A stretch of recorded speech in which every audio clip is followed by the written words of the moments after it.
হাবিবে কিবরিয়া রাহমাতুল লিল আলামিন এই পাঁচটা প্রস্তাব যখন নবীজি পড়লেন, নবীজির চোখ দিয়ে ঝরঝর করে পানি পড়তেছে। নবী আফসোস করে আর বলে, হায় রে আমার কওম, হায় রে আমার জাতি, আমার বংশধর, তোমরা আমাকে এই কি প্রস্তাব দিলা? এমন কৌশলে আমার সামনে তোমরা প্রস্তাব পেশ করলা যে প্রস্তাব মানলে আমি আর কালেমার দাওয়াত দিতে পারবো না।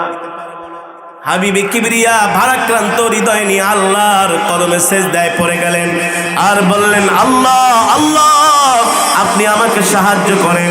আপনি যদি আমাকে সাহায্য না করেন আমি মক্কার কাফেরদের কাছে হেরে যাব, ঠিক কিনা বলি?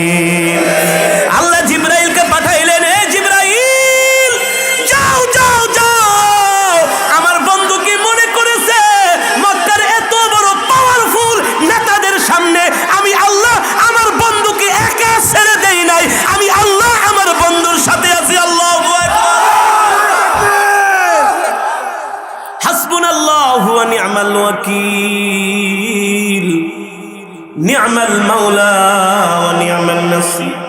কেউ যদি আল্লাহর উপরে ভরসা করে আল্লাহই তার জন্য যথেষ্ট হয়ে যায়, ঠিক কিনা বলে? অমুক দিন কাবার চত্বরে মুহাম্মদকে নিয়ে বসবে, মক্কার প্রতিটা ঘরের মধ্যে অ্যানাউন্স, মাইকিং, পোস্টার, এই সবাই আইসো, মুহাম্মদের এবার খবর আছে। কাবার চত্বরে আমরা তার সাথে মিটিং এ বসবো। যেমন কথা তেমন কাজ। মক্কার সব মানুষগুলো কাবার চত্বরে হাজির হয়ে গেল। সন্ধ্যার পরে মিটিং এ বসবে। মক্কার যুবকগুলো, আবু জেহেল, আবু লাহাবের ছেলেগুলো, তার ক্যাডার বাহিনী অস্ত্র শস্ত্র নিয়ে কাবার চত্বরে ঢুকতেছে। মিটিং হবে। একদিকে সুবিশাল আবু জেহেলদের বাহিনী, তাদের লোক সংখ্যা এত বেশি, পুরা কাবার চত্বরটাই মনে হয় তাদের লোকে ভরে গেল। একদিকে মক্কার সব বড় বড় লিডারেরা, আর একদিকে আমার কলিজার টুকরা নবী মুহাম্মদ এতিম একা বসে আছে।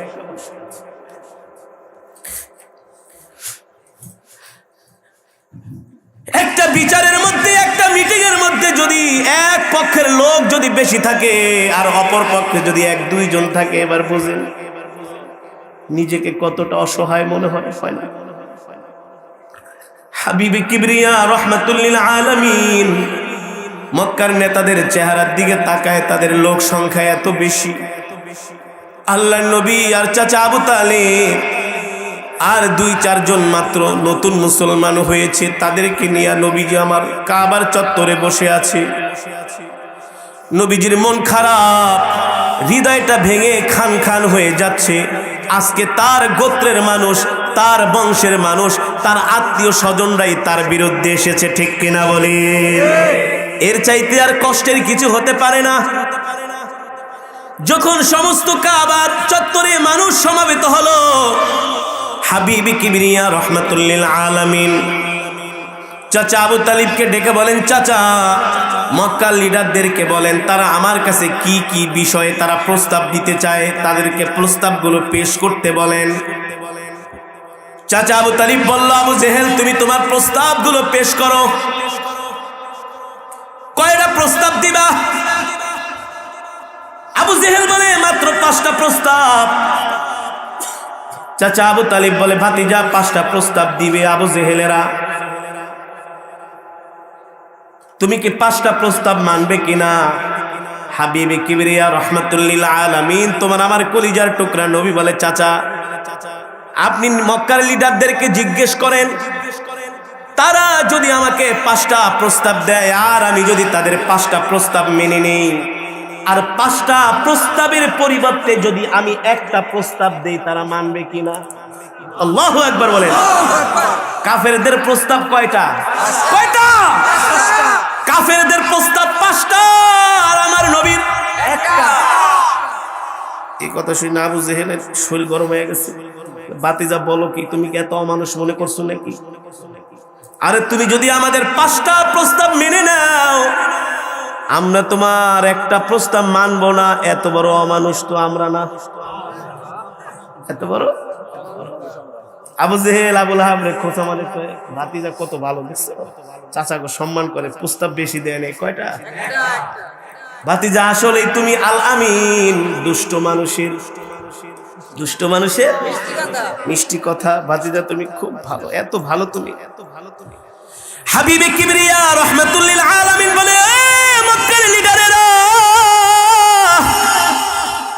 তোমরা তোমাদের প্রস্তাবগুলো পেশ করো। আবু জেহেল লাফ দিয়া দাঁড়ায় গেছে, ভাতিজা আমার 1 নাম্বার প্রস্তাব হলো 5টার একটা, তুমি মাঝে মাঝে আমাকে নির্বোধ বলো, অথচ আমি এত বড় একটা নেতা। এটা আমার প্রেস্টিজে লাগে, আমার ব্যক্তিত্বে লাগে, আমার আত্মমর্যাদায় লাগে। ভাতিজা তুমি আমাকে নির্বোধ মূর্খ টুর্খ বললো না। হাবিবে কিবরিয়া বলে, ঠিক আছে চাচা বলবো না, বসেন। ভাতিজা খুব ভালো। এবার আবুল আহাব দাঁড়ায় বলে, ভাতিজা আমার প্রস্তাব হলো আজকের পর থেকে তুমি কাবার চত্বরে আর কোরআন পড়বা না। নাউজুবিল্লাহ। কোরআনের আওয়াজ বন্ধ করতে চায়, যারা কোরআনের আওয়াজ বন্ধ করে ওরা হচ্ছে আবুল আহাবের উত্তরসূরি। কাদের উত্তরসূরি? আবুল আহাবের উত্তরসূরি। যাদের কাছে কোরআনের তেলাওয়াত, কোরআনের বয়ান ভালো লাগে না, তাদের অন্তরের মধ্যে মরিচা পড়ে গেছে, গুনায় ভরে গেছে, শয়তান ঢুকে গেছে। ঠিক কিনা বলেন?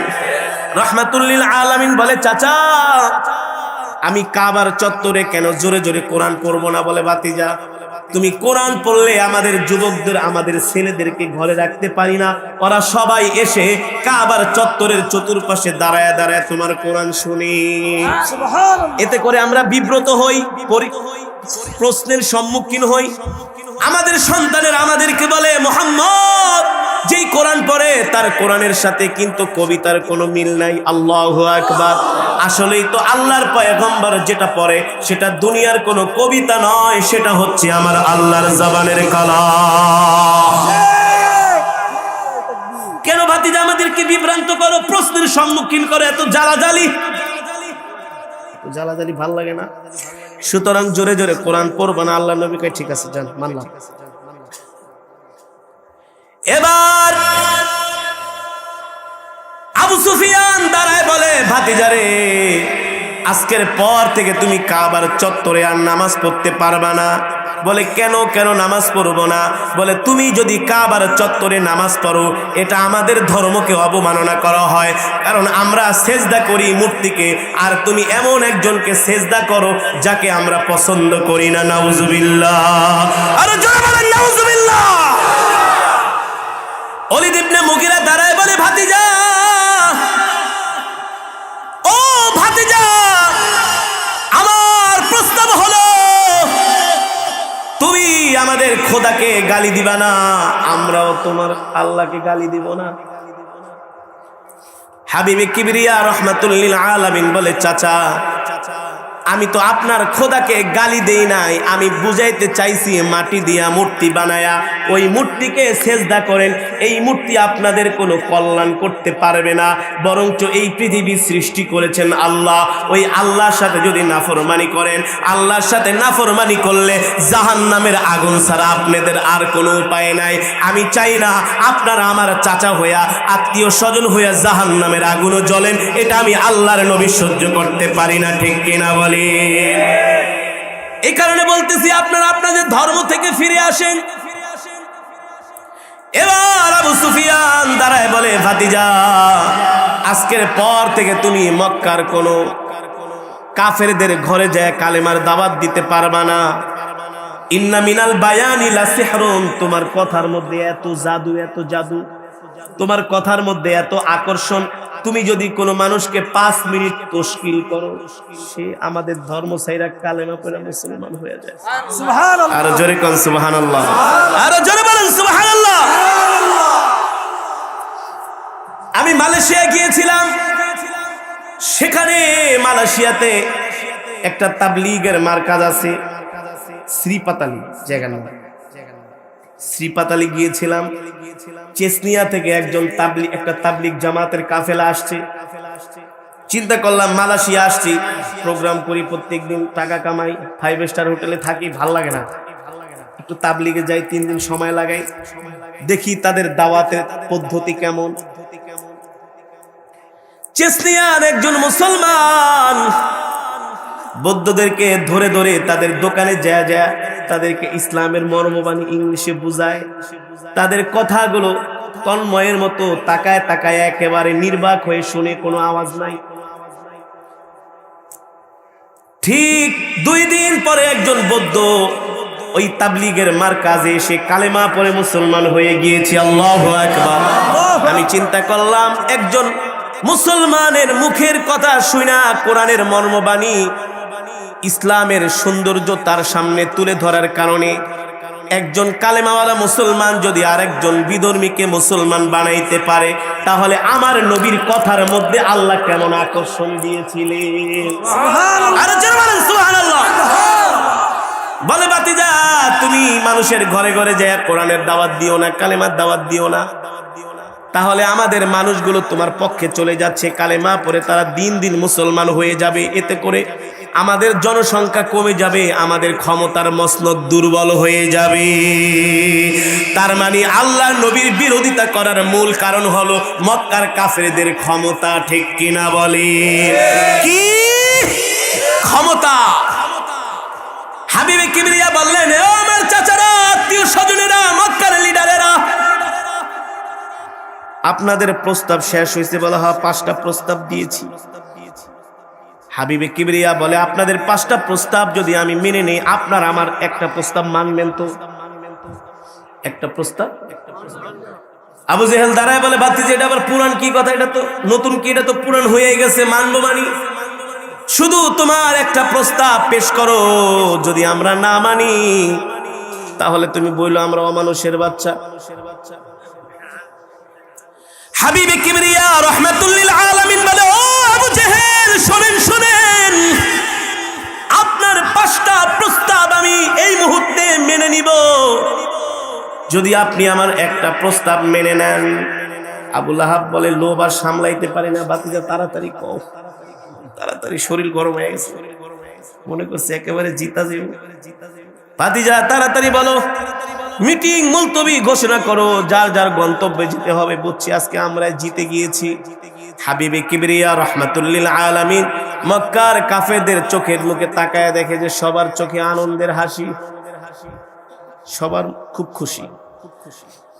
আল্লাহর নবী বলে, ও আমার চাচারা, মক্কার লিডারেরা, শুনেন শুনেন, আমার একটা প্রস্তাব হলো, আজকের মিটিং থেকে শুধু আমার একটা প্রস্তাব মানবেন, সেটা হলো এই মুহূর্তে আপনারা সবাই কালেমা পড়েন, লা ইলাহা ইল্লাল্লাহু মুহাম্মাদুর রাসূলুল্লাহ সাল্লাল্লাহু। চাচা কালেমা পড়েন, আল্লাহ ছাড়া কোনো মাবুদ নাই, আর আমি আল্লাহর নবী, আমাকে মাইনা নেন আল্লাহর নবী হিসাবে, আর এক আল্লাহর উপরে ঈমান আনেন। এবার আবু জেহেল কয়, ভাতিজা, তোমার এই একটা প্রস্তাব যদি আমরা মাইনা নেই, তাহলে তো আমাদের আমও গেল, সালাও গেল। তাহলে এতদিন পর্যন্ত এত ষড়যন্ত্র করে লাভ কি হইল? আবু লাহাব ছিল সবচেয়ে বড় বজ্জাত, সব জায়গায় নাক গলাইতো। আবু লাহাব আবু জেহেলের হাত ধরে বলছি না, এই ভাতিজার ফাঁদে পাড়া দিও না। আরে পারবা না, ওর সাথে পারবা না। আরে পারবি কেমনে বেটা? তুই 2 দিনের বৈরাগী, তুই কিভাবে পারবি? আল্লাহ নবীর সাথে পারার যোগ্যতা তোর নাই, তোর 14 গোষ্ঠীরও নাই। ঠিক কিনা বলেন? আল্লাহর নবীর সাথে আবু জেহেলরা পারে নাই। আল্লাহর জমিনে যারা আলেমদের সাথে চ্যালেঞ্জ করতে চায় তারাও পারে নাই, পারবে না, পারবে না, পারবে না। ইতিহাস সাক্ষী। এই মোল্লাদের ইতিহাস পড়ে দেখো, পারে নাই মোল্লাদের সাথে। আরে ব্রিটিশরাই পারে নাই বেটা, ব্রিটিশরাই পারে নাই। আমেরিকা মোল্লাদের সাথে পারে নাই, মাইর খায়া ভাগছে। মোল্লাদের রক্ত খুব খারাপ। আরে কোন দিক দিয়া? মোল্লাদের রক্ত যে ঝরাইতে চায়, আল্লাহ তাকে জনমের শিক্ষা দিয়ে দেয়। মোল্লাদের রক্তের সাথে বেয়াদবি করে না। ঠিক কিনা বলে? হাবিবে কিবরিয়া রাহমাতুল লিল আলামিনের সাথে মক্কার কাফেরেরা বেয়াদবি করেছে, ওদের অস্তিত্ব দুনিয়ার জমিন থেকে আল্লাহ মুছে দিয়েছেন। আবু জেহেলের অস্তিত্ব আছে, আবু লাহাবের অস্তিত্ব আছে, উতবার অস্তিত্ব আছে, শাইবার অস্তিত্ব আছে, কারো অস্তিত্ব নাই, আল্লাহ বিলীন করে দিয়েছে। ঠিক কিনা বলে? যেই নবী মাটির কুঠিরে বসে সারা পৃথিবীর ভিত নেড়ে দিয়েছিলেন, কাঁপিয়ে দিয়েছিলেন, মক্কার কাফেররা ছিল রাজপ্রাসাদে। আজকে আবু জেহেলের নাম কেউ নেয় না। আমার কলিজা টুকরা নবীর রওজা জিয়ারত করার জন্য কোটি কোটি মুসলমান মদিনায় ভিড় জমা। ওই দিন আমেরিকান এক জেনারেল কালেমা পড়ে মুসলমান হয়ে গিয়েছে আল্লাহর নবীর জীবনী পড়ে। সুতরাং মোল্লাদেরকে ইগনোর করো না, মোল্লাদেরকে দুর্বল ভেবো না। বাংলাদেশে কিছু মানুষ আছে সব সময় আলেমদের বাঁকা চোখে দেখে। আলেমরা একটা ভালো গাড়িতে চললে, হুজুরের গাড়ি, একটা ভালো মোবাইল, আইফোন চালায়, ভালো একটা রেস্টুরেন্টে খাইতে গেলে এত টাকা কই পায়? তোর বাপে দেয় বেটা। কই পায় মানে? মোল্লারা হচ্ছে আল্লাহর প্রতিনিধি। মোল্লাদের উসিলাই তো তোমরা খাও, যার জন্য সিন্নি খাইলাম আগার মোল্লা চিল্লা না। রাত্রবেলা নাক টাইনা ঘুমাও, আর মোল্লারা তাহাজ্জুদের নামাজে দাঁড়ায় দোয়া করে, দোয়া, আল্লাহ ভূমিকম্প দিয়েন না, টর্নেডো দিয়েন না, সিডোর দিয়েন না, আল্লাহ রহমত নাজিল করেন। মোল্লারা দোয়া না করলে এই জমিন আল্লাহ মাটির সাথে মিশায়। ঠিক কিনা বলেন? কেমন বিরোধিতা! ওই বেটা বয়, ওই পিচ্ছি, সাহস কত! যেটা বলতেছিলাম, কেমন বিরোধিতা দেখেন, দুঃখ লাগে, কষ্ট হয়। ঢাকা ইউনিভার্সিটির ভর্তি পরীক্ষায় মাদ্রাসার ছাত্ররা 1 নম্বর কেন হইল? কেন হইল? ঢাকা ইউনিভার্সিটির গুচ্ছ পরীক্ষায় 1 নাম্বার কেন হলো? এ কারণে একজন শিক্ষক মহোদয় বলে, ঢাকা ইউনিভার্সিটিটা এখন একটা উচ্চতর মাদ্রাসায় পরিণত হয়ে গেছে। হবে ইনশাআল্লাহ, হবে হবে। ইসলামী আন্দোলনের, ছাত্র আন্দোলনের ছেলেদের উপর বারবার হামলা হয়েছে, কিছুই করতে পারবে না। আল্লাহর জমিনে আল্লাহর দ্বীন আল্লাহ টিকায় রাখবেন, রাখবেন, এটা আল্লাহর ওয়াদা। কার ওয়াদা? আমাদের কাজ হচ্ছে শুধু মেহনত করা, শ্রম দেওয়া। ঠিক কিনা বলে? মাদ্রাসার ছাত্র কোনো 1 নাম্বার হইল, এ কারণে তাদের ঘুম হারাম হয়ে গেছে, প্রেশার বেড়ে গিয়েছে, চুলকানি শুরু হয়ে গেছে। ওই ঢাকা ইউনিভার্সিটির পরে এখন 7টা বিশ্ববিদ্যালয় মাদ্রাসার ছাত্ররা 1 নাম্বার। আলহামদুলিল্লাহ বলেন, আলহামদুলিল্লাহ বলেন। কারণ কি? মাদ্রাসার ছাত্ররা গাঁজা খায় না, ইয়াবা খায় না, ফেন্সিডিল খায় না। ঠিক কিনা বলেন? তারা 5 ওয়াক্ত নামাজ পড়ে, আল্লাহর হুকুম মানে, আল্লাহর গোলামি করে। সুতরাং সত্যকে কখনো অস্বীকার করা যাবে না। আজকে কলেজ ইউনিভার্সিটিতে কি হচ্ছে? পড়ালেখা নাই, শুধু মাস্তানি, মারামারি, কাটাকাটি। ঠিক কিনা বলেন? ও শিক্ষকদেরকে তারা রুমের ভিতরে তালা মেরে রাখে। আর আমরা, আমাদের ইতিহাস শুনবেন, আমাদের ওস্তাদরা যখন রাত্রবেলা ঘুমাইতে যায়, এই নিজের হাত দিয়া 10 বছর পর্যন্ত উস্তাদের বিছনা করে দিয়েছি। বিছনা, মশারিটা টানায় দিয়েছি, মশারি টানিয়ে দিয়েছি। উস্তাদ খাবে, বাহিরে গিয়েছে, আসার আগে একেবারে মনে হয় রাজা খাবে, রাজা, রাজপ্রাসাদের মতো খাবার রেডি করে রেখেছি। খাবার রেডি করে বসে আছি, ওস্তাদ আসছে, নিজের হাত দিয়া পানি ঢেলে দিয়েছি, নিজের হাত দিয়া হুজুর হাত ধুয়ে খাওয়া শুরু করেছে, খেয়ে রাজার মতো চলে গিয়েছে। আবার সব দস্তরখান, খাবার টাবার নিজের হাতে পরিষ্কার করছে। হুজুর ওয়াশরুমে যাবে, বাথরুমে আগে যায়, বাথরুমটা পরিষ্কার করে দিয়েছি। শুধু পরিষ্কার করেই দেই নাই, টয়লেট পেপার আগিয়ে দিয়েছি, শুধু টয়লেট পেপার আগে শেষ করি নাই। ওস্তাদ অজু করবে, তার জন্য অজুর পানি রেডি করে দাঁড়ায়ছিলাম। উস্তাদের মেসওয়াক নিয়া অজু শেষ, উস্তাদের জন্য গামছা নিয়ে দাঁড়ায়ছিলাম। শীতের দিনে উস্তাদ অজু করবে, তার জন্য গরম পানি করে দিয়েছি, গরম পানি। নিজের হাত দিয়া উস্তাদের পা মুছায় দিছি। উস্তাদ রাস্তা দিয়ে হেঁটে যাচ্ছে, নিজের হাত দিয়া ছাতা ধরে রেখেছি।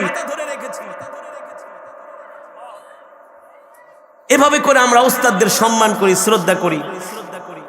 আজকে ধর্মীয় শিক্ষা না থাকার কারণে কলেজ ইউনিভার্সিটি গুলো আজকে সন্ত্রাসের আখড়াখানায় পরিণত হয়েছে। আমরা মুসলমান, আমাদের ধর্ম ইসলাম। ঠিক কিনা বলেন? মুসলমানের সংবিধানের নাম হচ্ছে গোটা 30 পারা কোরআন। আল্লাহ যে কোরআন মুসলমানদেরকে দিয়েছেন, এই কোরআন হচ্ছে গোটা মুসলিম উম্মার সংবিধান। ঠিক কিনা বলেন? এই কারণে সৌদি আরবের বাদশাহ ফয়সাল বিন আব্দুল আজিজ রহমতুল্লাহ আলাইহি জাতিসংঘের এক অধিবেশনে সারা পৃথিবীতে যত প্রেসিডেন্ট আছে প্রত্যেকটা প্রেসিডেন্টকে জাতিসংঘের মহাসচিব ডেকেছিলেন যে যার যার দেশের সংবিধান নিয়ে সেখানে যাবে। কি করবে? যার যার দেশের সংবিধান নিয়ে যাবে।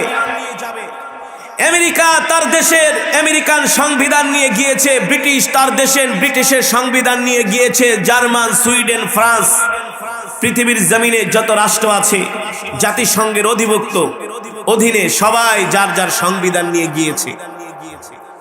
বাদশাহ ফয়সাল বিন আব্দুল আজিজ সেও তার সংবিধানকে রুমালের মধ্যে পেঁচিয়ে সুন্দর করে সাথে করে নিয়ে গিয়েছে। যার যার সংবিধান থেকে বক্তব্য দেওয়ার জন্য যখন অনুরোধ করা হলো, আমেরিকা তার সংবিধান দেখে দেখে বক্তব্য দিচ্ছেন যে এই মূলনীতিতে তার দেশ, কথা বলেন না কেন, এই মূলনীতিতে তার দেশ। আমেরিকা বলেছে আমার দেশে গণতন্ত্র, এভাবে দেশ চলবে। ব্রিটিশ বলেছে আমার দেশের এই গণতন্ত্র, এভাবে দেশ চলবে। ফ্রান্স বলেছে আমার দেশ এভাবে চলবে। ইটালি বলেছে আমার দেশ এভাবে চলবে। মুসলমানদের গর্বের ধন বাদশাহ ফয়সাল বিন আব্দুল আজিজ যতদিন ক্ষমতায় ছিলেন তিনি বলেছিলেন সৌদি আরবে যে তেলের খনি আছে, এই তেলের খনির সম্পদের উপরে শুধু সৌদিয়ানদের হক নয়, শুধু দাবি নয়, সারা পৃথিবীতে গোটা মুসলিম উম্মার এই সৌদির তেল সমৃদ্ধ দেশের উপরে, তেলের খনির উপরে, প্রত্যেকটা পয়সা দিনারের উপরে সারা পৃথিবীর গরিব দুঃখী মুসলমানের হক আছে, হক। এই কারণে সৌদি আরব থেকে আগে অনেক বেশি সাহায্য আসতো বাংলাদেশে, সারা পৃথিবীতে। তিনি বলেছেন এই সৌদির যে তেল মাটির নিচে, এই সম্পদের মালিক সৌদির বাদশা নয়, সম্পদের মালিক কে? জোরে বলেন কে? মাটির নিচে এই দামি যেটাকে বলা হয় ব্ল্যাক গোল্ড, স্বর্ণের চাইতেও দামি এই তেল, এই তেলের খনি, গ্যাসের খনি, সব কিছু আল্লাহ কুদরতি ভাবে দিয়েছেন। ঠিক কিনা বলেন? তেল বন্ধ হয়ে গেলে সারা পৃথিবী অচল হয়ে যাবে। কি হয়ে যাবে? অচল হয়ে যাবে। সৌদির বাদশাহ তাকে ডাকা হলো বক্তব্য দেওয়ার জন্য। সে যখন মঞ্চে উঠলেন, রুমাল থেকে সুন্দর করে তিনি কোরআন শরীফের তেলাওয়াত করছেন আর অনুবাদ করছেন, আর কোরআনের মর্মবাণী সারা পৃথিবীর রাষ্ট্রপ্রধানদের শোনাচ্ছেন। জাতিসংঘের মহাসচিব বলেছেন, আমি তো বলেছি যার যার দেশের সংবিধান আনার জন্য, আপনি কোরআন শরীফ আপনার ধর্মগ্রন্থ কেন এনেছেন? সৌদির বাদশাহ ফয়সাল বিন আব্দুল আজিজ বলেছিলেন, জাতিসংঘের মহাসচিব শুনে রাখেন, এই গোটা 30 পারা কোরআন হচ্ছে সমগ্র বিশ্ব মুসলিম উম্মার সংবিধান। আজকে মুসলমান কেন মার খায়? আমাদের পয়সায় আজকে ব্রিটিশ উন্নত হয়েছে, আমাদের টাকা দিয়ে আজকে তাদের বড় বড় অট্টালিকা। সারা পৃথিবীতে মুসলমান কেন মার খাবে? মুসলমান মার খাওয়ার জাতি নয়, মুসলমান নেতৃত্ব দেওয়ার জাতি। ঠিক কিনা বলে? আজকে আমরা পড়ে আছি হিন্দি গানের পিছনে। কিসের পিছনে? কলেজ ইউনিভার্সিটিতে যান, এক একটা স্টুডেন্টকে প্রশ্ন করেন, তোমার কোরআন শরীফে কয়টা সূরা আছে? বলতে পারবে না, পারবে না। ঢাকা ইউনিভার্সিটিতে যান, জগন্নাথ বিশ্ববিদ্যালয়ে যান, জাহাঙ্গীরনগর ভার্সিটিতে যান, যা জিজ্ঞেস করেন নামাজের ফরজ কয়টা? জীবনেও পারবে না। আর যদি জিজ্ঞেস করেন গত বছর ভারতের কোন নায়কের সিনেমাটা সবচেয়ে বেশি হিট করছে, বলবে না? এই রাজাপুরের অনেক যুবক আছে, প্যান্ট পরে রাস্তা দিয়ে ঘুরে, বিড়ি খায়, ওয়াজে আসে না। ওদেরকে যা জিজ্ঞেস করেন, এই তোমার নবীর বাবার নাম কি, তার বাবার নাম কি, তার মাতার নাম কি, কোন বংশের, কি পরিচয় জানো তোমার নবীর সম্বন্ধে? বলতে পারবে না। আর যদি জিজ্ঞেস করেন অমুক বন্দ্যোপাধ্যায়, অমুক চট্টোপাধ্যায়, অমুক চ্যাটার্জি, ব্যানার্জি, সব বলে দিতে পারে, মুখস্থ। ঠিক কিনা বলেন? এই জন্য তো আমাদের কপাল পড়েছে। আজকে মায়ানমারের মুসলমান কেন মার খায়? কারণ হলো আমরা মুসলমান, আমাদের ধর্ম ইসলাম, আমরা ইসলাম থেকে দূরে সরে গিয়েছি। ইসলাম নিয়ে চিন্তা করার সময় আমাদের কি নাই। উত্তরাঞ্চলের মানুষগুলোকে খ্রিস্টান বানানো হচ্ছে, চট্টগ্রামের পাহাড়ের মানুষদেরকে খ্রিস্টান বানানো হচ্ছে সম্পদের লোভ দেখায়া। আজকে কোথায় তোমরা মুসলমান যুবকেরা? খোদার কসম করে বলি, ইসলামের জন্য যদি তুমি সময় না দাও, জান না দাও, মাল না দাও, হাসরের মাঠে আল্লাহর দরবারে তোমাকে জিজ্ঞাসাবাদ করা হবে। জিজ্ঞাসাবাদ পিটায়া লাল করে ফেলবে, লাল। ফেরেশতারা লাঠি মারতে মারতে জাহান্নামে নিয়ে যাবে। তোর কাজ কি গাঁজা খাওয়া? তোর কাজ কি ইয়াবা খাওয়া? তোর কাজ কি মদ খাওয়া? তোর কাজ কি মারামারি করা? না, তোর কাজ মারামারি করে না, জুয়া খেলা না, গাঁজা খাওয়া না, ইয়াবা খাওয়া না। তোর কাজ হচ্ছে উম্মতে মুহাম্মাদি যেই দায়িত্ব নবী আমাদেরকে দিয়ে গেছেন, এই দায়িত্ব পালন করা হচ্ছে আমাদের কাজ। ইন্নাদ-দীন ইনদাল্লাহিল ইসলাম। রব্বে করিমের কাছে মনোনীত ধর্ম হচ্ছে আল-ইয়াওমা আকমালতু লাকুম দীনাকুম ওয়া আতমামতু আলাইকুম নি'মাতি ওয়া রাদিতু লাকুমুল ইসলাম দীনা। এই পৃথিবীর জমিনে একমাত্র কমপ্লিট জীবন ব্যবস্থার নাম জোরে বলেন ইসলাম। কি কচুরি পানার মতো ভেসে এসেছে? কীর্তন খোলা নদী দিয়া, বঙ্গোপসাগর দিয়া এত সোজানারে যুবক, এই গাঁজা খাওয়া যুবক, এই ইয়াবাখোর যুবক, শুনে রাখ। সমস্ত কলেজ ইউনিভার্সিটির যুবকদেরকে আমি বলতে চাই, শুনে রাখো, ইসলাম কচুরি পানার মতো ভেসে আসে নাই। ইসলাম এসেছে আমার নবীর রক্তের মাধ্যমে, সাহাবায়ে কেরামের রক্তের মাধ্যমে।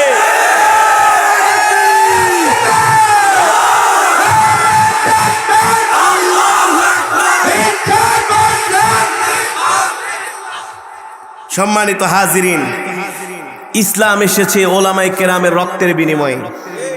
কাদের? এদেশের মুসলমান আগে মুসলমান ঠিকই ছিল, কিন্তু মুসলমানিত্ব ছিল না। এদেশের মুসলমান আগে ধুতি পরতো, ধুতি, যেটা হিন্দু কৃষ্টি কালচার, হিন্দুয়ানি সংস্কৃতি।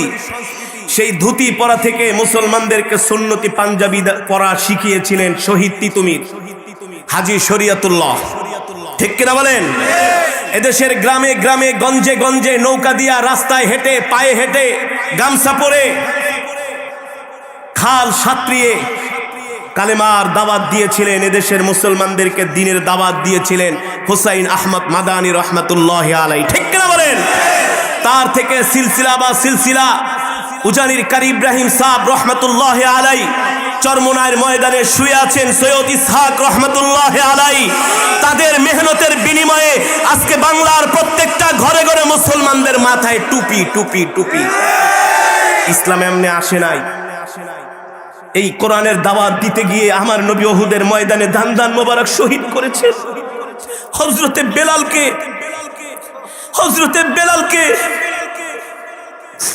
জ্বলন্ত আগুনের অঙ্গারের উপরে শোয়ায় দেওয়া হয়েছে।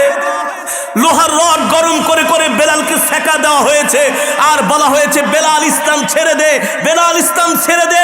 বেলাল বলে, উমাইয়া ইবনে খালফ শুনে রাখ, অত্যাচার সহ্য করতে করতে শহীদ হয়ে যাব, ইসলাম ছাড়বো না। ইসলাম ছাড়া অতটা সহজ নয়। ঠিক কিনা বলেন? হাবিবি কিবরিয়া সরকারে দো আলম মক্কার জমিনে কোরআনের দাওয়াত দিতেন। মক্কার কাফেরেরা এমন কোন হুমকি দামকি নাই আমার নবীকে দেয় নাই। সমাজের মধ্যে আলেমদের বন্ধু সবাই মুখে মুখে, কিন্তু জায়গা মতো গেলে আর বন্ধু খুঁজে পাওয়া যায় না। আল্লাহর নবীর একই অবস্থা ছিলেন। নবী আমার মক্কার জমিনে যতদিন পর্যন্ত মিষ্টি মিষ্টি ওয়াজ করছে, সবাই কইছে, ভাতিজা তুমি আল আমিন, তুমি কি? আজকে আপনারা আমাকে দাওয়াত দিয়ে এনেছেন, মক্কার কাফেরেরাও পকেটের পয়সা দিয়া চাঁদা উঠাইছে। এই আবু জেহেল বলছে, এই চাঁদা উঠাই নিয়ে আসো। কেন? ভাতিজা মোহাম্মদ এত ভালো মানুষ, তাকে আমরা একটা আলামিন উপাধি দেব, একটা প্রোগ্রাম করতে হবে, মঞ্চ বানাও, স্টেজ বানাও, বড় আয়োজন করো, ভাতিজাকে আলামিন উপাধি দিব। নবী যতদিন মিষ্টি মিষ্টি বয়ান করছে, মক্কার কাফেরেরা খুব মোহাব্বত করছে। আল্লাহ তাআলা বলে, ও হাবিব, আর মিষ্টি মিষ্টি বয়ান করার সময় নাই, এবার একটু গরম কথা বলেন। কি কথা? জোরে বলেন কি কথা? ওলামায়ে কেরামদেরকে কিছু মানুষ বিরোধিতা করে, বলে হুজুররা এত গরম গরম ওয়াজ করে কা। আরে শুধু নরম ওয়াজ দিয়া ইসলাম কায়েম হয় নাই, নরমও ছিল সাথে গরমও ছিল। যখন যেমন, কথা বলেন না, যখন যেমন, যে যেমন তার সাথে তেমন। কুকুরের লেজে যতই বাগাবাড়ির অরিজিনাল ঘি মাখেন না কেন, কোনো লাভ নাই, লেজ সোজা হবে না। মাঝে মাঝে ওই কুকুরকে গজারি দিয়া পিছনে বাড়ি মারলেই দেখবেন একেবারে দৌড় মারবে সোজা। ঠিক কিনা বলেন? ঠিক হাবিবে কিবরিয়া রহমাতুল লিল আলামিন সরকারে দো আলম মক্কার জমিনে কোরআনের দাওয়াত দেয়। ও যুবক, হাবিবে কিবরিয়ার কোরআনের দাওয়াত মক্কার কাফেরেরা গ্রহণ করে না। মক্কার কাফেরেরা আমার নবীকে মিথ্যাবাদী বলে। ইয়া মুহাম্মদ আনতা কাযযাব, তুমি একটা মিথ্যাবাদী, বলেন নাউজুবিল্লাহ। মক্কার কাফেরদেরকে আমার নবী কোরআনের তেলাওয়াত করে শোনায়, তাদেরকে জাহান্নামের ভয় দেখায়, মূর্তি পূজা থেকে বিরত থাকতে বলে। মক্কার কাফেরেরা বলে, মুহাম্মদ তুমি নিজে নিজে কবিতা বানায়া সেটা কোরআন বলে চালায়া দাও। নাউজুবিল্লাহ বলবেন না। আল্লাহ কোরআনের আয়াত নাজিল করে দিলেন, ওয়ামা ইয়ানতিকু আনিল হাওয়া ইন হুয়া ইল্লা ওয়াহয়ু ইউহা। আল্লাহু আকবার। ও নবী, আপনি বলে দেন, আপনি ততক্ষণ পর্যন্ত আপনার মন থেকে কিছু বলেন না যতক্ষণ আল্লাহ আপনাকে নির্দেশ না দেয়। ঠিক কিনা বলেন? এতদিন পর্যন্ত নবী আমার মক্কার কাফেরদের বাজারের ব্যাগ আগায় দিছে, রাস্তা পরিষ্কার করে দিয়েছে। আমার নবী সবার সাথে কোমল আচরণ করেছে। নবীকে গালি দিলে নবী প্রতিবাদ করে নাই। নবীকে পাগল বলে গালি দিয়েছে, নবী প্রতিবাদ করে নাই।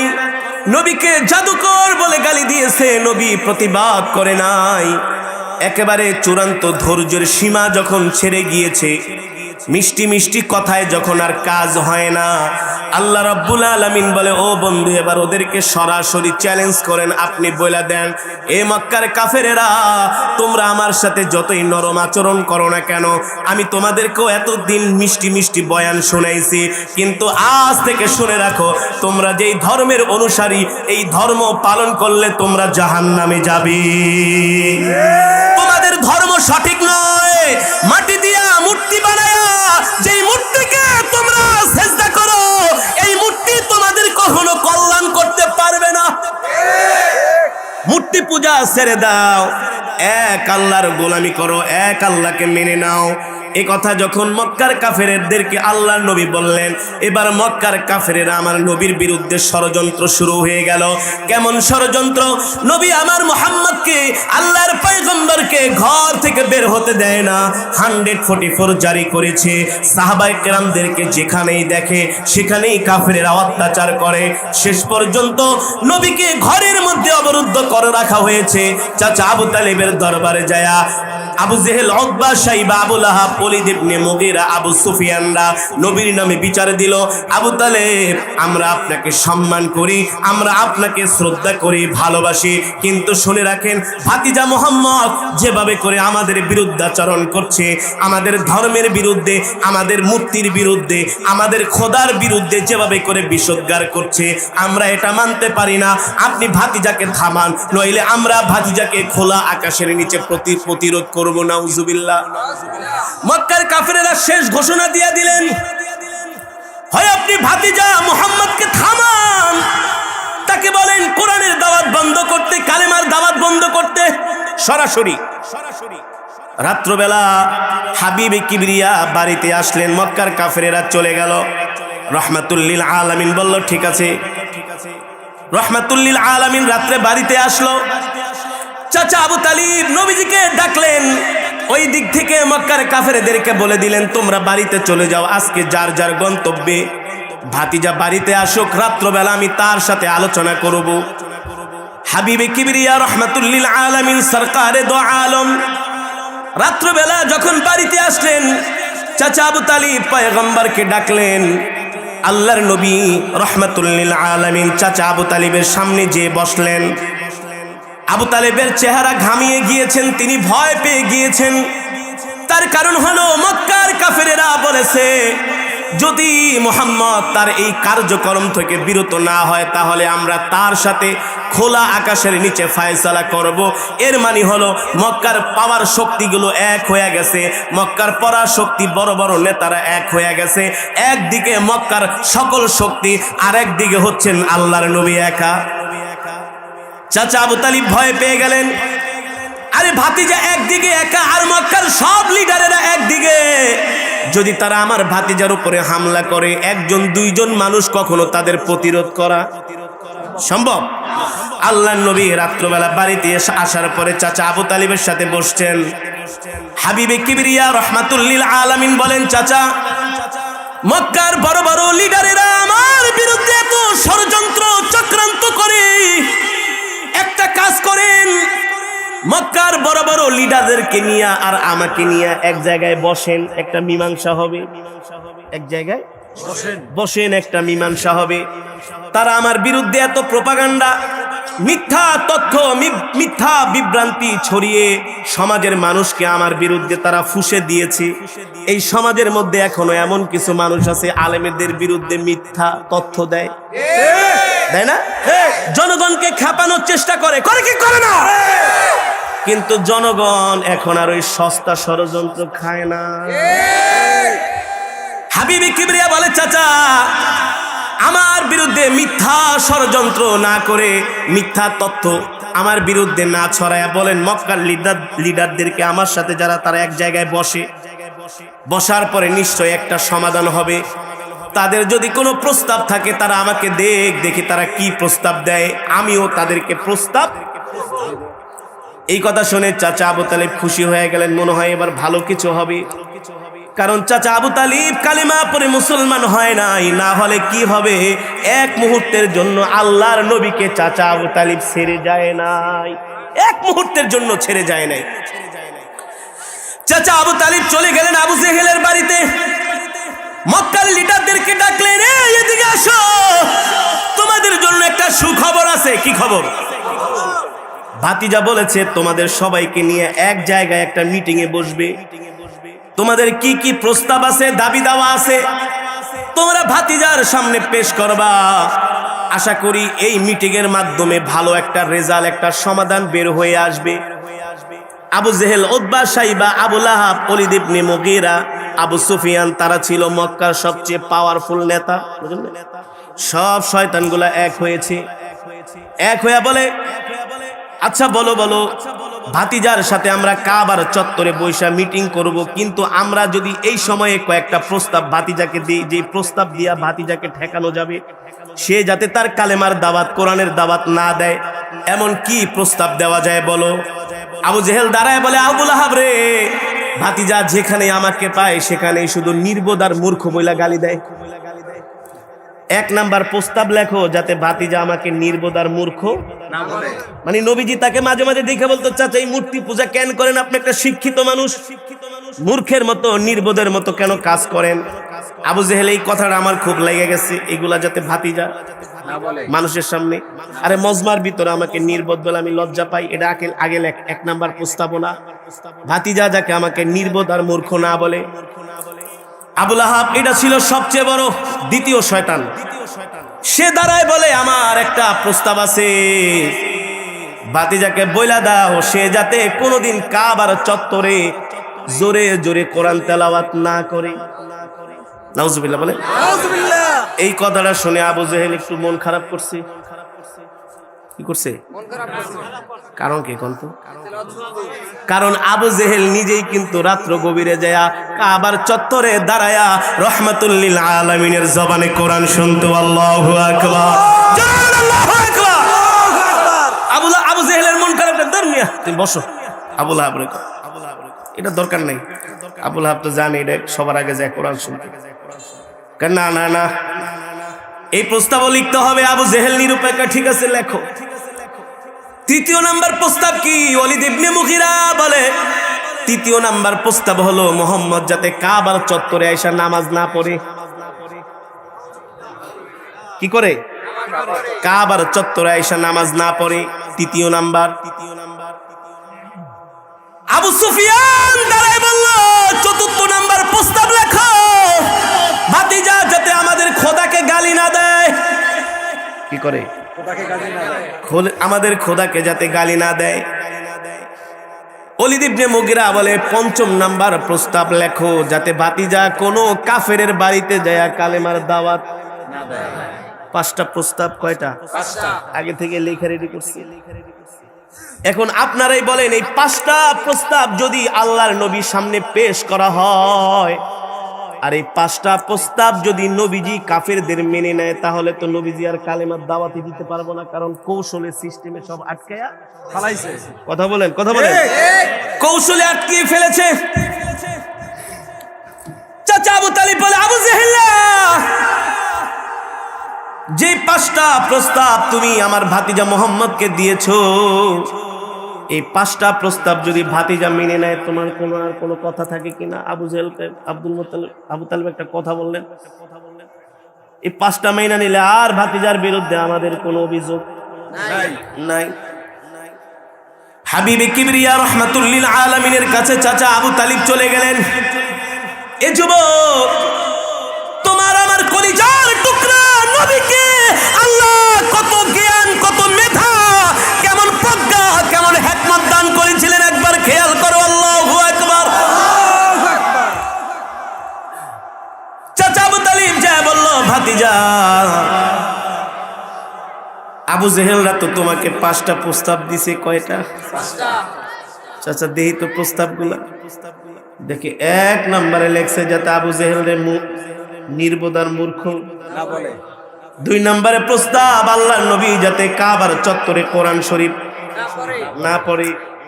3য় নাম্বার প্রস্তাব আল্লাহর নবী যাতে কাবার চত্বরে নামাজ না পড়ে। 4র্থ নাম্বার প্রস্তাব যাতে আল্লাহর নবী তাদের মুক্তি আর খোদার বিরুদ্ধে না বলে। 5ম নাম্বার প্রস্তাব হলো আল্লাহর নবীর তো সারাদিন কাজ হলো তাবলীগ করা, দাওয়াত দেওয়া, কাফেরদেরকে মুসলমান বানানো। ঠিক কিনা বলেন? প্রস্তাব বুঝছেন? হাবিবে কিবরিয়া রাহমাতুল লিল আলামিন এই 5টা প্রস্তাব যখন নবীজি পড়লেন, নবীজির চোখ দিয়ে ঝরঝর করে পানি পড়তেছে। নবী আফসোস করে আর বলে, হায় রে আমার কওম, হায় রে আমার জাতি, আমার বংশধর, তোমরা আমাকে এই কি প্রস্তাব দিলা? এমন কৌশলে আমার সামনে তোমরা প্রস্তাব পেশ করলা যে প্রস্তাব মানলে আমি আর কালেমার দাওয়াত দিতে পারবো না। হাবিবে কিবরিয়া ভারাক্রান্ত হৃদয় নিয়ে আল্লাহর কদমে সিজদায় পড়ে গেলেন আর বললেন, আল্লাহ আল্লাহ, আপনি আমাকে সাহায্য করেন। আপনি যদি আমাকে সাহায্য না করেন আমি মক্কার কাফেরদের কাছে হেরে যাব। ঠিক কিনা বলি? আল্লাহ জিবরাইলকে পাঠাইলেন, এ জিবরাইল, যাও যাও যাও, আমার বন্ধু কি মনে করেছে মক্কার এত বড় পাওয়ারফুল নেতাদের সামনে আমি আল্লাহ আমার বন্ধুকে একা ছেড়ে দেই নাই? আমি আল্লাহ আমার বন্ধুর সাথে আছি। আল্লাহু আকবার। হাসবুনাল্লাহু ওয়া নি'মাল ওয়াকিল, নি'মাল মাওলা ওয়া নি'মান নাসির। কেউ যদি আল্লাহর উপরে ভরসা করে আল্লাহই তার জন্য যথেষ্ট হয়ে যায়। ঠিক কিনা বলে? অমুক দিন কাবার চত্বরে মুহাম্মদকে নিয়ে বসবে। মক্কার প্রতিটা ঘরের মধ্যে অ্যানাউন্স, মাইকিং, পোস্টার, এই সবাই আইসো, মুহাম্মদের এবার খবর আছে। কাবার চত্বরে আমরা তার সাথে মিটিং এ বসবো। যেমন কথা তেমন কাজ। মক্কার সব মানুষগুলো কাবার চত্বরে হাজির হয়ে গেল। সন্ধ্যার পরে মিটিং এ বসবে। মক্কার যুবকগুলো, আবু জেহেল, আবু লাহাবের ছেলেগুলো, তার ক্যাডার বাহিনী অস্ত্র শস্ত্র নিয়ে কাবার চত্বরে ঢুকতেছে। মিটিং হবে। একদিকে সুবিশাল আবু জেহেলদের বাহিনী, তাদের লোক সংখ্যা এত বেশি, পুরা কাবার চত্বরটাই মনে হয় তাদের লোকে ভরে গেল। একদিকে মক্কার সব বড় বড় লিডারেরা, আর একদিকে আমার কলিজার টুকরা নবী মুহাম্মদ এতিম একা বসে আছে।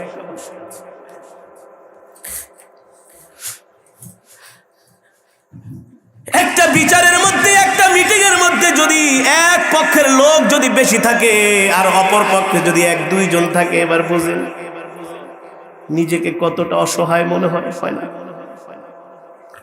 হাবিবে কিবরিয়া রাহমাতুল লিল আলামিন মক্কার নেতাদের চেহারার দিকে তাকায়, তাদের লোক সংখ্যা এত বেশি। আল্লাহর নবী আর চাচা আবু তালেব আর 2-4 জন মাত্র নতুন মুসলমান হয়েছে, তাদেরকে নিয়ে নবীজি আমার কাবার চত্বরে বসে আছে। নবীজির মন খারাপ, হৃদয়টা ভেঙে খান খান হয়ে যাচ্ছে। আজকে তার গোত্রের মানুষ, তার বংশের মানুষ, তার আত্মীয় স্বজনরাই তার বিরুদ্ধে এসেছে, ঠিক কিনা বলেন? এর চাইতে আর কষ্টের কিছু হতে পারে না। যখন সমস্ত কাবার চত্বরে মানুষ সমাবেত হলো, হাবিবে কিবরিয়া রাহমাতুল লিল আলামিন চাচা আবু তালিবকে ডেকে বলেন, চাচা মক্কার লিডারদেরকে বলেন তারা আমার কাছে কি কি বিষয়ে তারা প্রস্তাব দিতে চায়, তাদেরকে প্রস্তাবগুলো পেশ করতে বলেন। চাচা আবু তালিব বলল, আবু জেহেল তুমি তোমার প্রস্তাবগুলো পেশ করো। কয়টা প্রস্তাব দিবা? আবু জেহেল বলে মাত্র 5টা প্রস্তাব। চাচা আবু তালিব বলে, ভাতিজা 5টা প্রস্তাব দিবে আবু জেহেলেরা, তুমি কি 5টা প্রস্তাব মানবে কিনা? হাবিবে কিবরিয়া রাহমাতুল লিল আলামিন তোমার আমার কলিজার টুকরা নবী বলে, চাচা আপনি মক্কার লিডারদেরকে জিজ্ঞেস করেন, তারা যদি আমাকে 5টা প্রস্তাব দেয় আর আমি যদি তাদের 5টা প্রস্তাব মেনে নেই, আর 5টা প্রস্তাবের পরিবর্তে যদি আমি একটা প্রস্তাব দেই, তারা মানবে কিনা? আল্লাহু আকবার বলেন। কাফেরদের প্রস্তাব কয়টা? কাফেরদের প্রস্তাব 5টা আর আমার নবীর একটা। এই কথা শুনে আবু জেহেলের শরীর গরম হয়ে গেছে। বাতিজা বলো কি, তুমি কি এত অমানুষ মনে করছো নাকি? আরে তুমি যদি আমাদের 5টা প্রস্তাব মেনে নাও, আমরা তোমার একটা প্রস্তাব মানবো না, এত বড় অমানুষ তো আমরা না। এত বড় আবু জেহেল আবুল আহাব রে খোঁচা মানে ভাতিজা কত ভালো দেখছে, চাচাকে সম্মান করে, প্রস্তাব বেশি দেয় নেই। কয়টা? ভাতিজা আসলে তুমি আল আমিন, দুষ্ট মানুষের মিষ্টি কথা। ভাতিজা তুমি খুব ভালো, এত ভালো তুমি। হাবিবে কিবরিয়া রাহমাতুল লিল আলামিন বলে, মক্কার লিডারেরা তোমরা তোমাদের প্রস্তাবগুলো পেশ করো। আবু জেহেল লাফ দিয়া দাঁড়ায় গেছে, ভাতিজা আমার 1 নাম্বার প্রস্তাব হলো 5টার একটা। তুমি মাঝে মাঝে আমাকে নির্বোধ বলো, অথচ আমি এত বড় একটা নেতা। এটা আমার প্রেস্টিজে লাগে, আমার ব্যক্তিত্বে লাগে, আমার আত্মমর্যাদায় লাগে। ভাতিজা তুমি আমাকে নির্বোধ মূর্খটুকু বলো না। হাবিবে কিবরিয়া বলে, ঠিক আছে চাচা বলবো না, বসেন। ভাতিজা খুব ভালো। এবার আবুল আহাব দাঁড়ায় বলে, ভাতিজা আমার প্রস্তাব হলো আজকের পর থেকে তুমি কাবার চত্বরে আর কোরআন পড়বা না। নাউজুবিল্লাহ। কোরআনের আওয়াজ বন্ধ করতে চায়। যারা কোরআনের আওয়াজ বন্ধ করে ওরা হচ্ছে আবুল আহাবের উত্তরসূরি। কাদের উত্তরসূরি? আবুল আহাবের উত্তরসূরি। যাদের কাছে কোরআনের তেলাওয়াত, কোরআনের বয়ান ভালো লাগে না, তাদের অন্তরের মধ্যে মরিচা পড়ে গেছে, গুনাহে ভরে গেছে, শয়তান ঢুকে গেছে। ঠিক কিনা বলেন? রাহমাতুল লিল আলামিন বলে, চাচা আমি কাবার চত্বরে কেন জোরে জোরে কোরআন পড়বো না? বলে, ভাতিজা তুমি কোরআন পড়লে আমাদের যুবকদের, আমাদের ছেলেদেরকে ঘরে রাখতে পারি না, ওরা সবাই এসে কাবার চত্বরের চতুর্পাশে দাঁড়ায় দাঁড়ায় তোমার কোরআন শুনি। এতে করে আমরা বিব্রত হই, প্রশ্নের সম্মুখীন হই। আমাদের সন্তানের আমাদেরকে বলে, মুহাম্মদ যেই কোরআন পড়ে তার কোরআনের সাথে কিন্তু কবিতার কোনো মিল নাই। আল্লাহু আকবার। আসলেই তো আল্লাহর পয়গম্বর যেটা পড়ে সেটা দুনিয়ার কোনো কবিতা নয়, সেটা হচ্ছে আমার আল্লাহর জবানের কালাম। কেন ভাতিজা আমাদেরকে বিভ্রান্ত করো, প্রশ্নের সম্মুখীন করো, এত জ্বালাজালি ভাল লাগে না? সুতরাং জোরে জোরে কোরআন পড়বো না। আল্লাহ নবী কয়, ঠিক আছে যান, মানলাম। এবার আবু সুফিয়ান দাঁড়ায় বলে, ভাতিজারে আজকের পর থেকে তুমি কাবার চত্বরে আর নামাজ পড়তে পারবা না। বলে কেন নামাজ পড়বো না?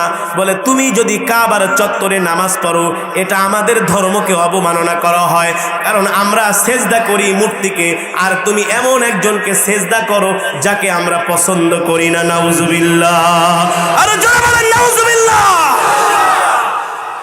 ওলীদ ইবনে মুগীরা দাঁড়ায় বলে, ভাতিজা, ও ভাতিজা, আমার প্রস্তাব হলো তুমি আমাদের খোদাকে গালি দিবা না, আমরাও তোমার আল্লাহকে গালি দিব না। হাবিবে কিবরিয়া রাহমাতুল লিল আলামিন বলে, চাচা, আমি তো আপনার খোদাকে গালি দেই নাই, আমি বুঝাইতে চাইছি মাটি দিয়া মূর্তি বানায়া ওই মূর্তিকে সেজদা করেন। এই মূর্তি আপনাদের কোনো কল্যাণ করতে পারবে না, বরঞ্চ এই পৃথিবী সৃষ্টি করেছেন আল্লাহ।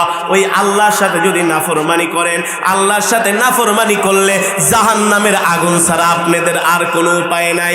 আমি চাই না আপনারা আমার চাচা হইয়া, আত্মীয় স্বজন হইয়া জাহান্নামের আগুনও জ্বলেন, এটা আমি আল্লাহর নবী সহ্য করতে পারি না। ঠিক কিনা বলি? এই কারণে বলতেছি আপনারা আপনাদের ধর্ম থেকে ফিরে আসেন। এবার আবু সুফিয়ান দাঁড়ায় বলে, ভাতিজা, আজকের পর থেকে তুমি মক্কার কোন কাফেরদের ঘরে যায় কালেমার দাওয়াত দিতে পারবা না। ইন্না মিনাল বায়ানি লা সিহরুন, তোমার কথার মধ্যে এত জাদু, এত জাদু, তোমার কথার মধ্যে এত আকর্ষণ, তুমি যদি কোনো মানুষকে 5 মিনিট তশকিল করো, সে আমাদের ধর্ম ছাইরা কালেমা পড়ে মুসলমান হয়ে যায়। সুবহানাল্লাহ, আর জোরে কোন সুবহানাল্লাহ, আর জোরে বলেন সুবহানাল্লাহ। আমি মালয়েশিয়া গিয়েছিলাম, সেখানে মালয়েশিয়াতে একটা তাবলীগের মার্কাজ আছে, শ্রীপাতালি জায়গার নাম। শ্রীপাতালি গিয়েছিলাম, চেচনিয়া থেকে একটা তাবলীগ জামাতের কাফেলা আসছে। চিন্তা করলাম মালয়েশিয়া আসছি, প্রোগ্রাম করি, প্রত্যেকদিন টাকা কামাই, 5 স্টার হোটেলে থাকি, ভাল লাগে না, একটু তাবলীগে যাই, 3 দিন সময় লাগাই, দেখি তাদের দাওয়াতের পদ্ধতি কেমন। চেচনিয়ার একজন মুসলমান বৌদ্ধদেরকে ধরে ধরে তাদের দোকানে যায় তাদেরকে ইসলামের মর্মবাণী ইংলিশে বুঝায়। তাদের কথাগুলো তন্ময়ের মতো তাকায় তাকায় একেবারে নির্বাক হয়ে শুনে, কোনো আওয়াজ নাই। ঠিক 2 দিন পরে একজন বৌদ্ধ ওই তাবলীগের মারকাজে এসে কালেমা পড়ে মুসলমান হয়ে গিয়েছে। আল্লাহু আকবার। আমি চিন্তা করলাম, একজন মুসলমানের মুখের কথা শুনা কোরআনের মর্মবাণী, ইসলামের সৌন্দর্য তার সামনে তুলে ধরার কারণে একজন কালেমাওয়ালা মুসলমান যদি আরেকজন বিধর্মীকে মুসলমান বানাইতে পারে, তাহলে আমার নবীর কথার মধ্যে আল্লাহ কেমন আকর্ষণ দিয়েছিলেন। সুবহানাল্লাহ। বলে, বাতিজা, তুমি মানুষের ঘরে ঘরে যায় কোরআনের দাওয়াত দিও না, কালেমার দাওয়াত দিও না, তাহলে আমাদের মানুষগুলো তোমার পক্ষে চলে যাচ্ছে, কালেমা পড়ে তারা দিন দিন মুসলমান হয়ে যাবে, এতে করে আমাদের জনসংখ্যা কমে যাবে, আমাদের ক্ষমতার মসনদ দুর্বল হয়ে যাবে। তার মানে আল্লাহ নবীর বিরোধিতা করার মূল কারণ হলো মক্কার কাফেরদের ক্ষমতা। ঠিক কিনা বলে? কি ক্ষমতা?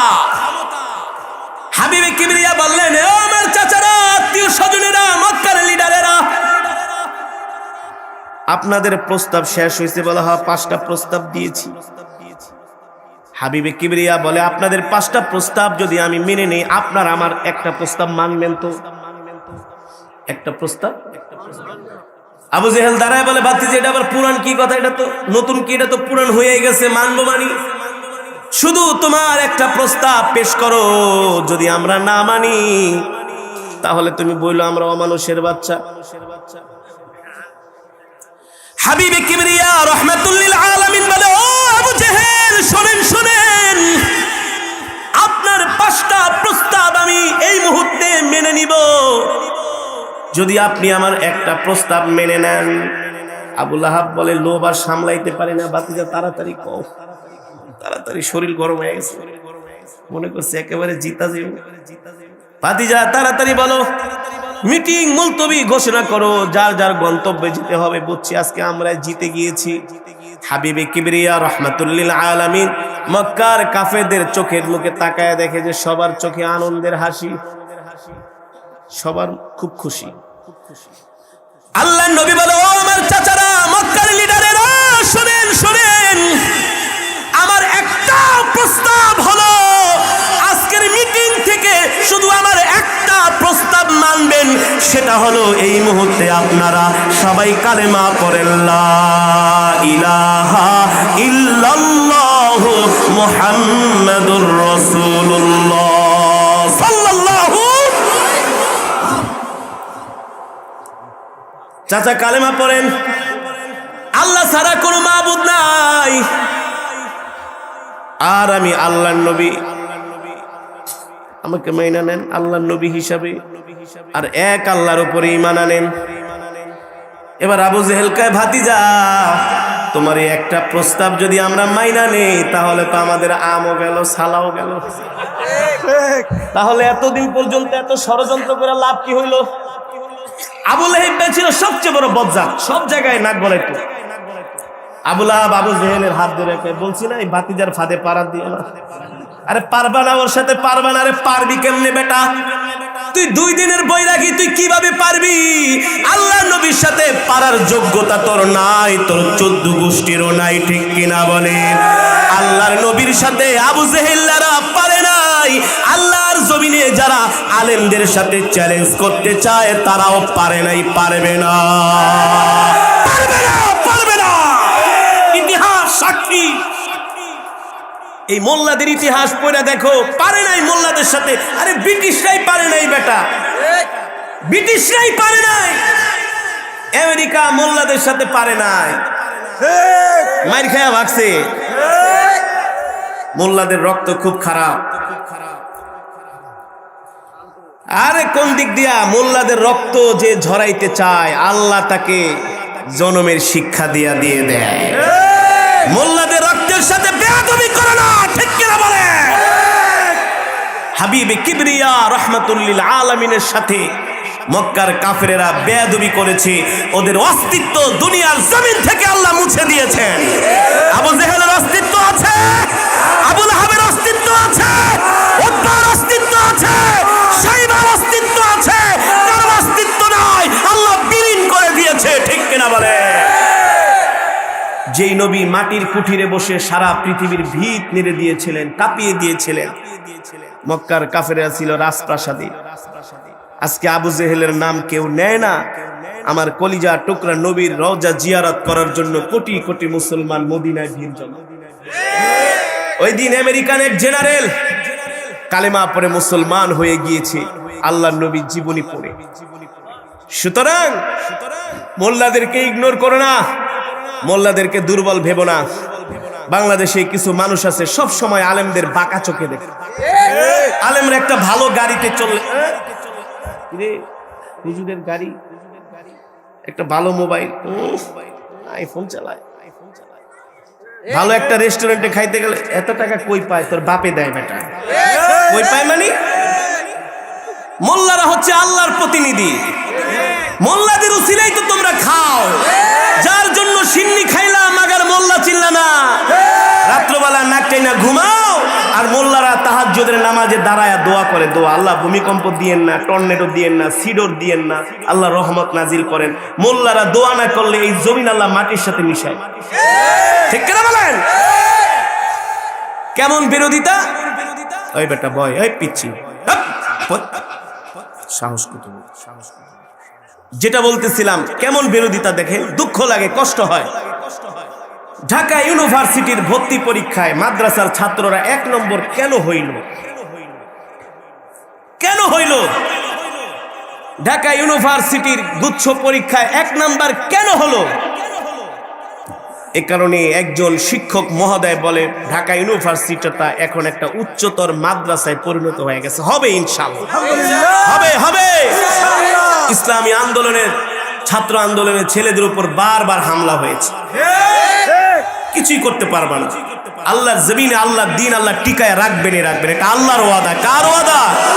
আমাদের কাজ হচ্ছে শুধু মেহনত করা, শ্রম দেওয়া, ঠিক কিনা বলে? মাদ্রাসার ছাত্র কোনো 1 নাম্বার হইল, এ কারণে তাদের ঘুম হারাম হয়ে গেছে, প্রেশার বেড়ে গিয়েছে, চুলকানি শুরু হয়ে গেছে। ওই ঢাকা ইউনিভার্সিটির পরে এখন 7টা বিশ্ববিদ্যালয় মাদ্রাসা ছাত্ররা 1 নম্বর। আলহামদুলিল্লাহ বলেন, আলহামদুলিল্লাহ বলেন। কারণ কি? মাদ্রাসার ছাত্ররা গাঁজা খায় না, ইয়াবা খায় না, ফেন্সিডিল খায় না, ঠিক কিনা বলেন? তারা 5 ওয়াক্ত নামাজ পড়ে, আল্লাহর হুকুম মানে, আল্লাহর গোলামি করে।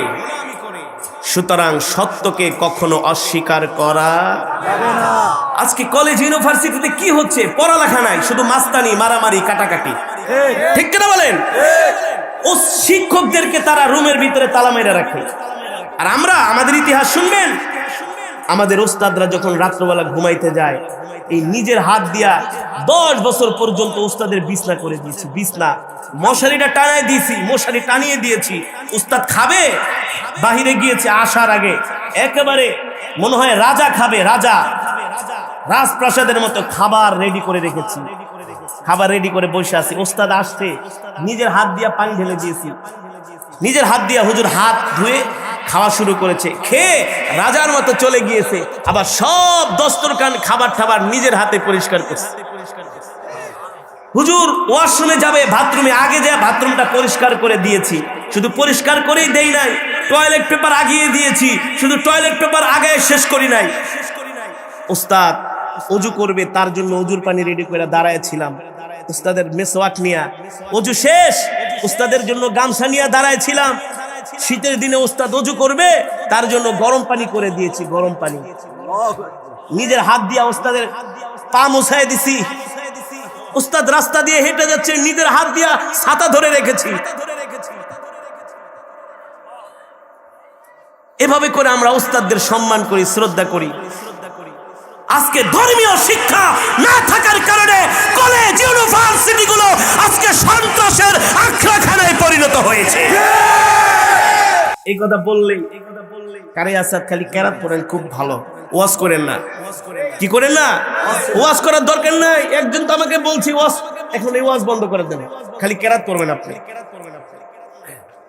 ওয়াজ করবেন। বাংলাদেশের একজন কারি সাহেব আছে, হ্যাঁ কত সুন্দর কেরাত পড়ে সবার সাথে, তা আপনি দরকার কি এত ওয়াজ করার? ওয়াজ করার দরকার কি? হ্যাঁ, এই কথা মক্কার কাফেরেরাও বলতো, ঠিক না বলেন? মক্কার কাফেরেরা বলতো এমন কথা বললো না যাতে গায়ে লাগে। কিসে লাগে?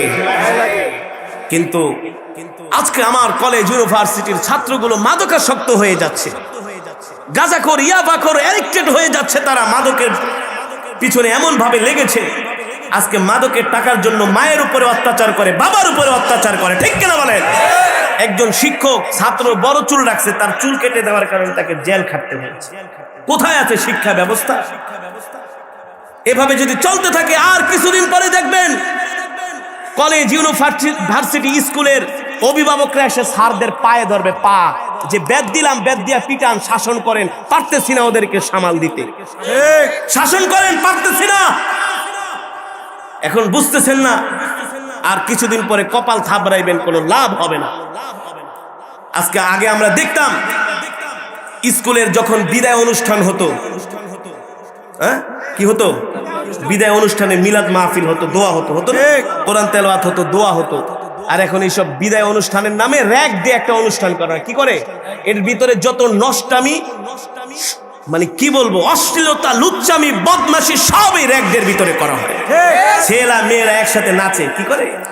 আর সাদা গেঞ্জি পরে, গেঞ্জির উপরে যে যে আইসা অটোগ্রাফ দেয়, এক একটা লেখা দেয়, তাও কি অশ্লীল বাক্য। এই র‍্যাগ ডে অনুষ্ঠান প্রত্যেকটা স্কুল থেকে বন্ধ করতে হবে। এগুলো মুসলমানদের কালচার নয়, এগুলো ইহুদি খ্রিস্টানদের সংস্কৃতি, ঠিক কিনা বলেন?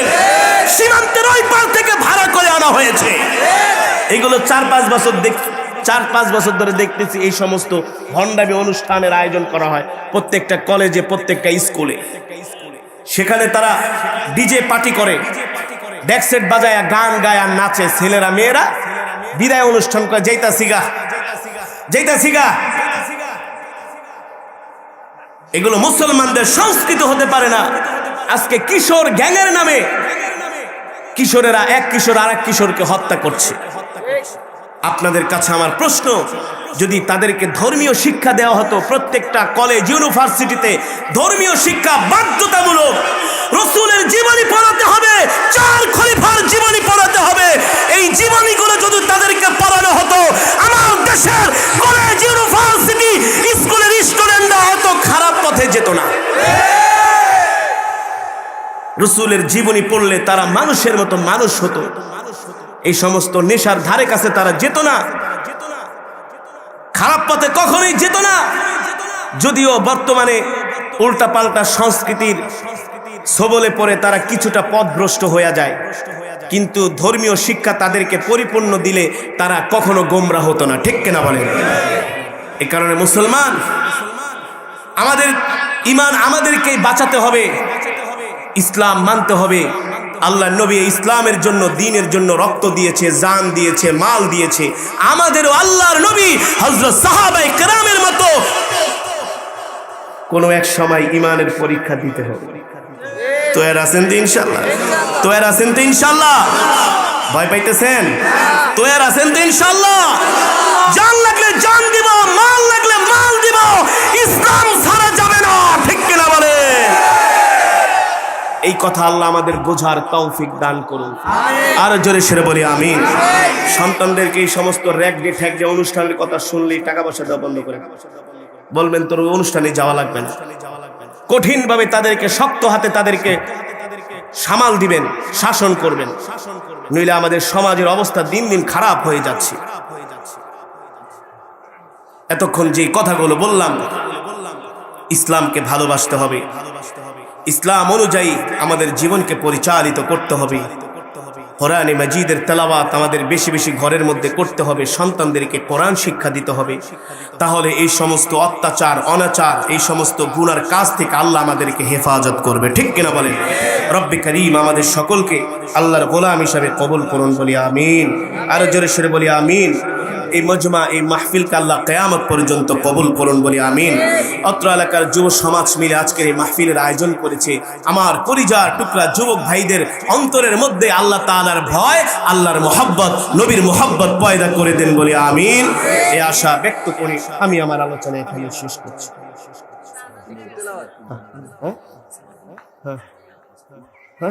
অবশ্যই বলেন। না না না, এই আজান কি লাগে তুই এগুলা ওইগুলা? না না, আজান এখন কেন দিবি? হুজুরে আপনাদেরকে আমাদেরকে চমৎকার কণ্ঠে কোরআন পড়া শুনিয়েছেন এবং গভীর রাত্র পর্যন্ত বসেন বসেন, মনোযোগ দিয়ে। বিশেষ করে সালাতুল ভাইয়ের অক্লান্ত কষ্টের মাধ্যমে আপনাদের দোয়া ও চেষ্টার মাধ্যমে আজকে মাহফিল সম্পন্ন হয়েছে। আমার পক্ষ থেকে 3টা রিকোয়েস্ট এসেছে। 1 নম্বর হলো হাবিব সমাজ সুমাইয়া, এদের নতুন বিবাহ হয়েছে, তাদের প্রতি সুখী হওয়ার জন্য দোয়া চেয়েছেন। এবং তাওহীদ আহমেদ মন দোয়া চেয়েছেন স্কুলে ভর্তি হওয়ার জন্য। আলিফ আহমেদ রকি এবং তাহজিব আহমেদ রকি দোয়া চেয়েছেন। আল্লাহ রাব্বুল আলামিন তাদেরকে মঙ্গল দান করেন। এবং সালাউদ্দিন ভাইয়ের মোহাম্মদ বেলাল শিকদারের মা ইন্তেকাল করেছেন, তার বোন, তার জন্য আমরা দোয়া করবো। আমরা বেগম আল্লাহ রাব্বুল আলামিন যেন তার কবরটাকে জান্নাতুল বাগিচা বানিয়ে দেন, আমিন। এবং হাফেজ শফিকুল ইসলাম ওনার নতুন দাম্পত্য জীবনের জন্য দোয়া চাইছেন। হুজুর সহ আমরা সকলে দোয়া করবো, আল্লাহ রাব্বুল আলামিন যেন ওদেরকে কবুল করেন। আল্লাহুম্মা সাল্লি আলা মুহাম্মদ ওয়া আলা আলি মুহাম্মদ কামা সাল্লাইতা আলা ইব্রাহিম ওয়া আলা আলি ইব্রাহিম ইন্নাকা হামিদুম মাজিদ। আল্লাহুম্মা বারিক আলা মুহাম্মদ ওয়া আলা আলি মুহাম্মদ كما باركت على إبراهيم وعلى آل إبراهيم إنك حميد مجيد. سبحان الله وبحمده سبحان الله العظيم. استغفر الله الذي لا إله إلا هو الحي القيوم وأتوب إليه. لا حول ولا قوة إلا بالله العلي العظيم. اللهم آمين. ربنا ظلمنا أنفسنا وإن لم تغفر لنا وترحمنا لنكونن من الخاسرين. ربنا